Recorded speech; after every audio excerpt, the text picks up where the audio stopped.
is a 1989 Maplewood 10-gauge crimping beading machine, model 512T. I'm going to demonstrate.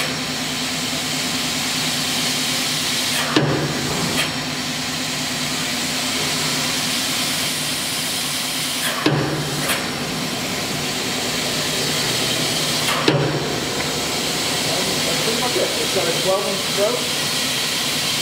It comes with a bunch of extra tools.